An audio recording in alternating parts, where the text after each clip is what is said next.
So it's been a while since we've taken the time to do another talking head video for the channel, and I figured we go ahead and knock it out on a particular vehicle which doesn't really involve too much gameplay or requires too much because, in truth, it's very much, I guess, linear to pretty much every other helicopter in the game, with some of the more interesting ones being the, I guess, 64D alongside the K-50 and the 52. Every other helicopter, for the most part, more or less plays exactly the same. So, with that being said, let's talk about the AH-64DJP. Now, over the last, I believe, month or two, Gaijin has been very busy rebalancing vehicles, moving them alongside their tech trees, I guess moving them appropriately, increasing the battle ratings in certain ones alongside moving the repair costs and the research amount of points for each particular vehicle and their modules. I won't get too far into each and every one of those. There are many videos out there from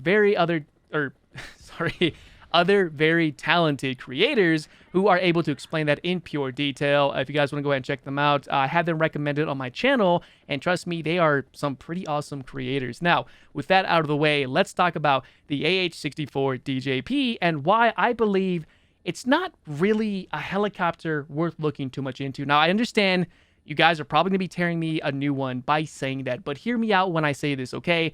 The AH-64DJP has one advantage over its other counterparts: its battle rating. Now, before we jump into that, the 64DJP is nothing more but a similar performing vehicle to the AH-64D, which in turn is a superior version to the A model in some regards, but not every single one, and I'll explain that in really today's video. Looking into the AH-64DJP, it is nothing more but the American version of the AH-64D. I believe it is either a licensed produced one or an export model. This isn't quite the channel to know that, guys, or try to look for that information, so please bear with me if I have some sort of historical inaccuracies, okay? We're just talking about in War Thunder gameplay. Now, looking at the actual helicopter deeper itself, what makes it different from the AH-64D?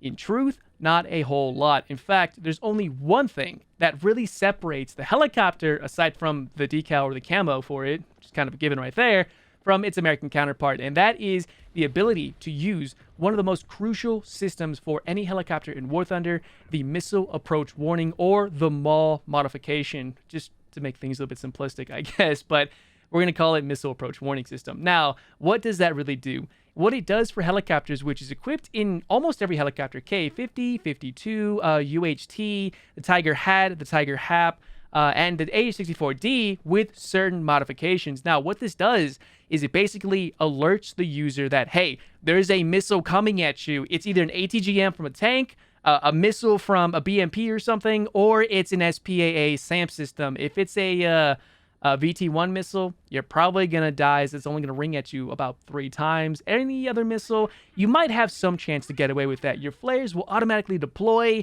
and a whole big bar will appear in front of you, telling you, there's the missile. Get the hell out of here. I'm not even kidding. It's obnoxious, but it does work. Now, the 64DJP unfortunately does not have that modification. You would think it does, seeing that this is the premier attack helicopter for the Japanese, even in today's actual real-world environment, next to the OH series, which we'll get a little bit into in the video. While at the same time, not being the top one for the Americans, seeing that we do have the E version, and I believe some other ones, which I don't get too far into because I don't really know them myself, but it is unable to have the Missile Approach Warning System, whereas the American counterpart can, while at the same time having something taken away from it, which also does limit the vehicle pretty severely, in my opinion, but there's a little bit of a, I guess, a flip side to that as well. Now, the 64DJP has the ability to wield up to 16 Hellfires. Now, that's probably the biggest thing you want to look into. 16 Hellfires. I really wouldn't use the rockets on them, as they're kind of doo-doo. And it can wield up to 4 Stinger air-to-air missiles. Now, word of warning, Stinger missiles in War Thunder are absolutely terrible. They are ridiculously bad. They don't track well. Even if they do hit, they have a very slim chance, I mean a very slim chance, of being able to destroy the target you're shooting at. Perhaps it'll only give a critical or even a hit. In some occasions, it will destroy the vehicles you look at, which is a very good thing. However, that's where a lot of the benefits really do stop with this helicopter, because with the American counterpart, the AH-64D, you lose the Stinger air-to-air missiles to equip the Missile Approach Warning System, which wouldn't necessarily be a bad thing, saying that Stingers suck, right? Why would you really want them? but in truth, it takes away your defensive capabilities or otherwise offensive if you decide to go after the helicopters or other aircraft in a, I guess, in a strictly air-to-air role. But if you choose to be able to engage other SPAAs or other tanks, you really want to equip that missile approach warning system, as it does, again, alert you to the sign of your, I guess, opponent or otherwise impending doom. The 64DJP, unfortunately, is not able to utilize that ability via modules. So no matter what, you're always going to have Stinger missiles, but you're not really going to be able to defend yourself against SPAA, because without that missile approach warning system, you'll never know if a missile is coming at you, and it will ultimately lead to your demise, unfortunately. Now, thankfully, there is a little bit of a weird trick with this, whereas Ka-50s and 52s, if they throw missiles at you, you will get a laser warning telling you that, hey, there's a missile coming at you. That should be enough for you to kind of get away from it and maybe try to hit the deck before that Vickers missile kills you. But let's be honest here. What I like to do personally is have my tank and purposefully annoy the living crap out of helicopters by continuously lasing them, making it so that it appears a missile is coming their way and they can try to attempt to dodge whatever's coming at them when really there's nothing coming at them, ultimately leading to their own demise by overreacting and eventually crashing into the floor.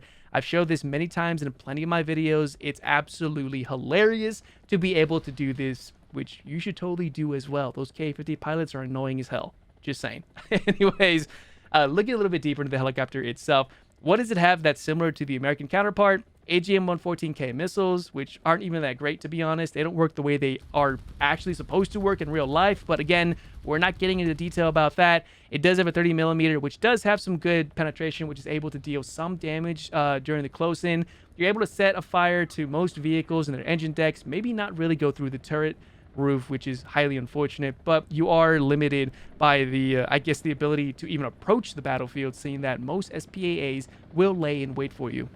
And now that leads into one area, the battle rating. The AH-64D, the American counterpart, sits at battle rating 11.0. The Japanese counterpart, the 64DJP, sits at battle rating 10.3.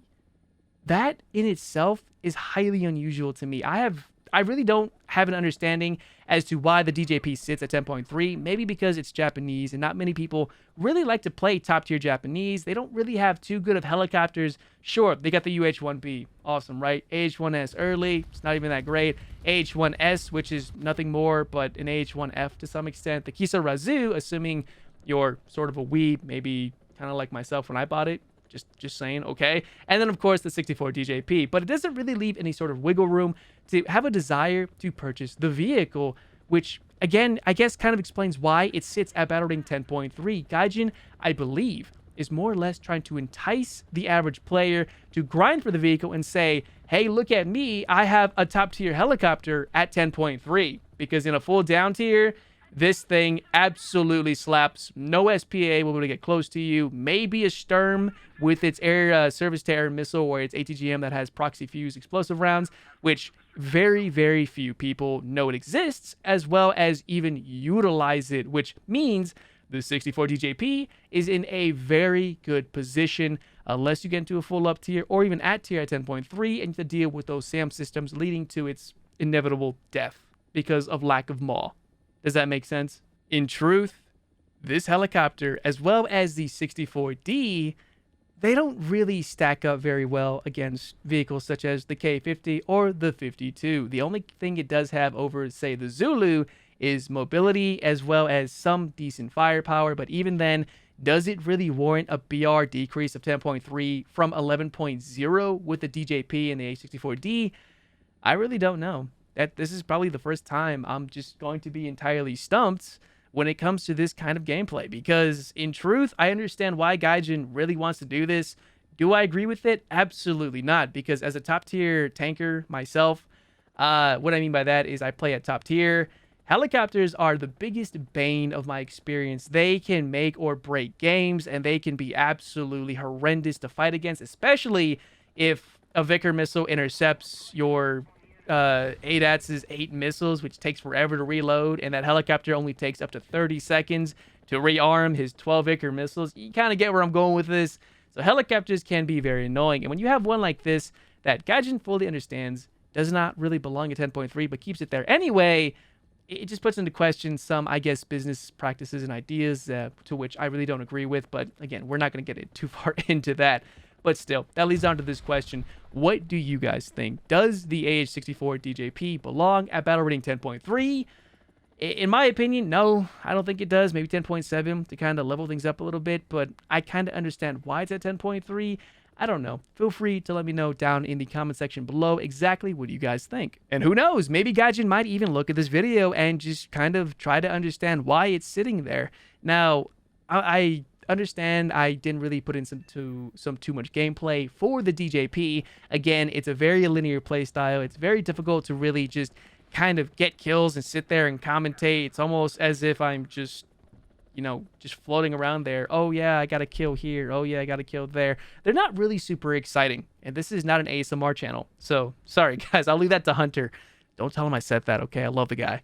Anyways, yeah, so that's all I got for you. This was my talking head video about the AH-64DJP for the Japanese. It's one that I personally own and do use and do really enjoy, but at the same time, don't really have an understanding as to why it's sitting at battle rating 10.3. Perhaps I missed something. Who knows? Let me know down in the comment section below, and I very much look forward to hearing you guys talk about your opinions on said vehicle, and maybe I'll get a proper gameplay video of the DJP in the very near future. Let me know if you want to see that, all right? And while you're down there in the description setting, feel free to let me know what you guys think maybe over my live streams. Twitch link is also down there as well as alongside my Discord. I do hang out in there. The Minecraft server is up, and I look forward to seeing you guys in that Discord over my live streams as well as in maybe the Minecraft server. So definitely check that out.